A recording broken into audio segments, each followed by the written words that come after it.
Today I'm here to do a video response to Ole Berg's 1300 sub GAW. I got Hagen here with me. Today just happens to be his 7th birthday.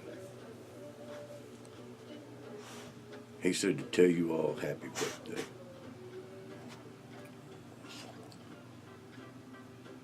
And normally,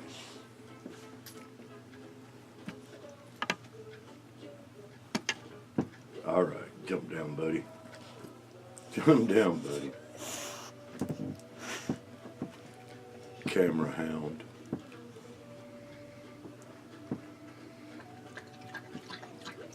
Normally he's a little camera shy, but it's his birthday.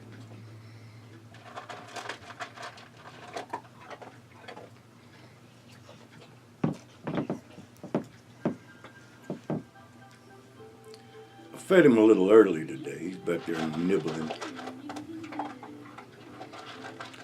Normally I don't do GAWs and yabos because I don't generally have the funds to reciprocate them. But I'm coming up on 250 subs myself, and I have a special surprise. Ole'Pops is fixing to do a GAW myself, and it's going to be a pretty special GAW.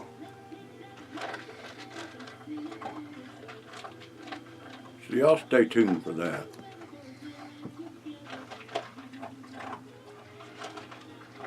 But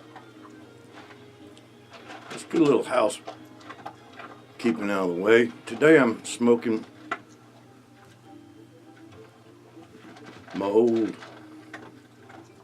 Peterson Shannon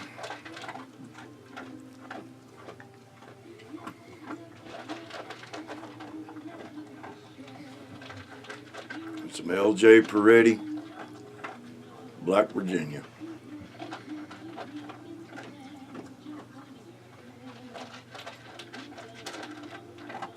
And I'm drinking some black coffee. Now, Ole Berg wanted some Christmas cheer. And I'm just the man to give it to you.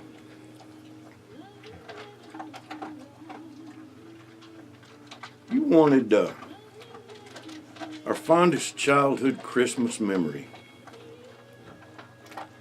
As a child, I've got plenty of fond Christmas memories. I had 2 brothers that supplied me with plenty of Christmas memories. 2 great parents that supplied me with fond Christmas memories.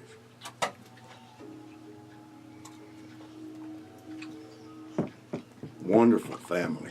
We were very close to my mother's parents, not very close to my father's parents. But I remember one year we went back to my dad's hometown, visited after my dad's dad had died. I was 10 years old now.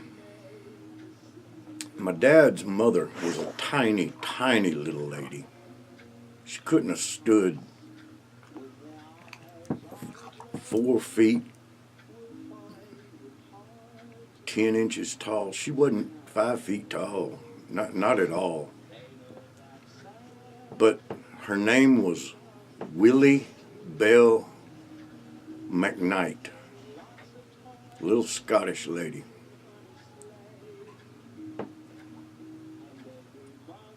inherently.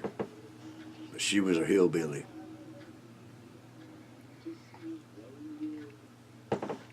Married her a inherent Welshman who was also a hillbilly, named Charlie B. Jones. They had 11 children, and my dad was the only one of them that moved away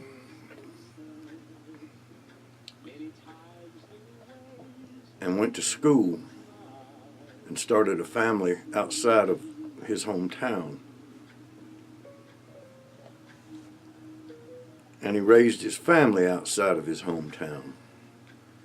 So we were pretty much considered in the family pretty much the outcast cousins, and we weren't raised close with the rest of the family. So she never knew us like she knew the rest of the grandchildren. But this year, for some reason, we went back and stopped in to see them or her. Her husband, my grandfather on my dad's side, had passed away. But anyway, I was 10 years old at the time.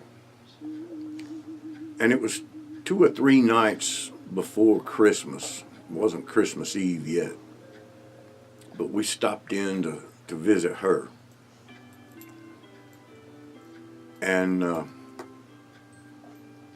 we stayed until 7, 8 o'clock. We were getting ready to leave, and we were going over to visit my mother's parents, who we were very, very close with, and we were going to stay there through the Christmas holidays.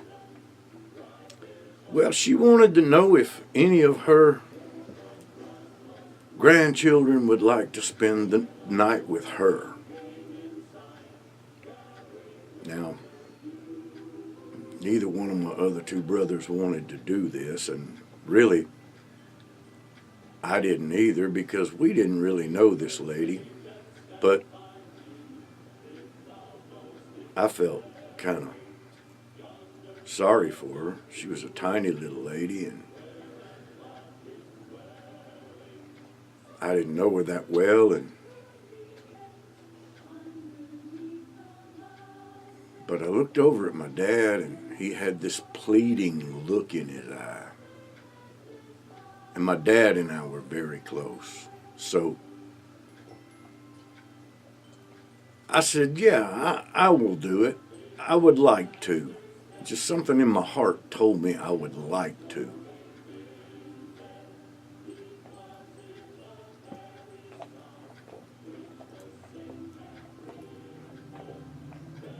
And I remember the rest of the family driving away. And me being left there with a lady that I didn't know. Of course, I knew that she was my kin and my dad's mother. And I knew that in her heart that she loved me because of that, and that rightly, I loved her because of that.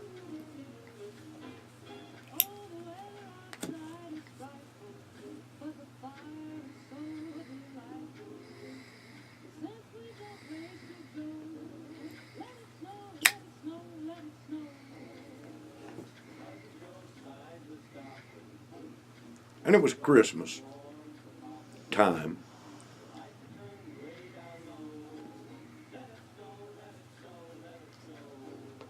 After everybody left, just me and her,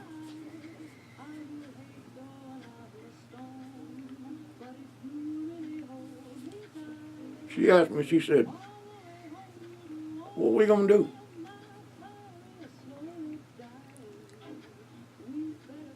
I asked her, I said, I don't know what you want to do. She turned on the TV. And we watched a couple of Christmas cartoons. And Then we turned on an old movie and watched a Christmas movie. I think it was, what is it, the 42nd Street or 52nd Street, whatever it was, 34th Street, whatever it is, one with the department store.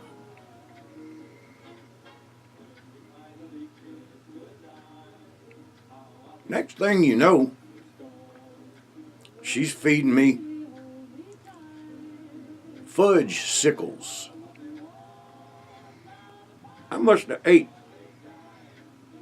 3 or 4 fudge sickles. She went back in the back bedroom and she said, "It's Christmas." She come out and said, "It's Christmas time. Let's make some noise."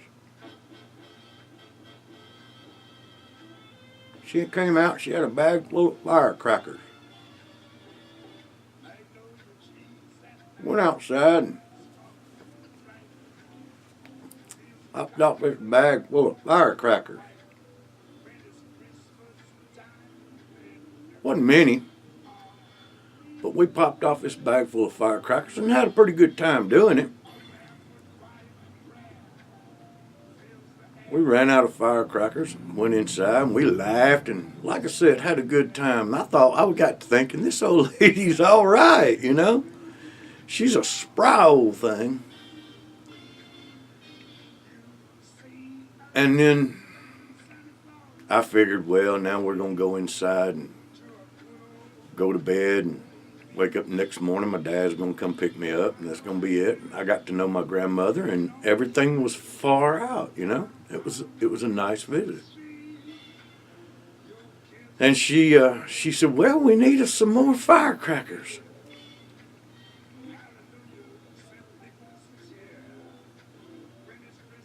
And I thought, well, now, where are we going to get some more firecrackers this late at night?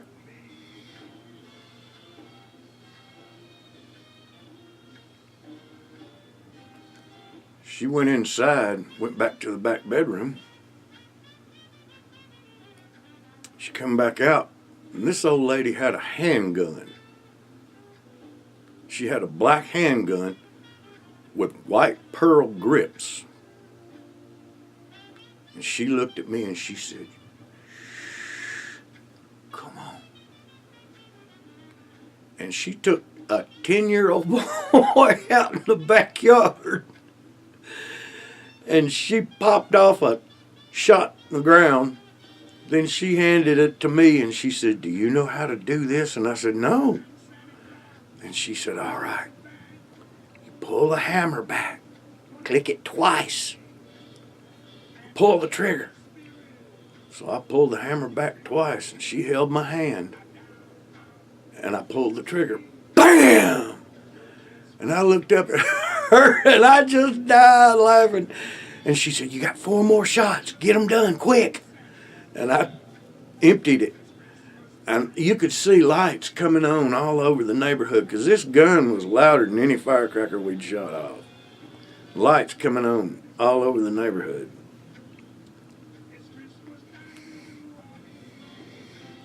Next thing you know, well, we run back inside. Next thing you know, sure enough, there's a knock on the back door.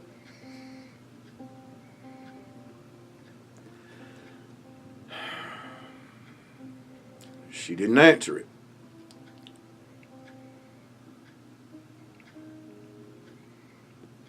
They knocked again. She didn't answer it. Phone starts ringing. She walks over, she answers the phone. It was her son, not my dad. My dad's older brother, Loyal Jones, the chief of police in Lebanon, Tennessee. "Yeah, it's me. Yeah, I got Herb's son over here. Yeah, we popped off a gun in the ground." Oh, she gave him up one side and down the other. Well, eventually she opened the door for these 2 cops. She gave them each a fudge sickle. sent them on their way. Nothing else was ever said about it. My dad came and got me the next morning. I left with a half a box of fudge sickles. I'll never forget the time. She ended up passing away from Alzheimer's. My dad ended up passing away from Alzheimer's.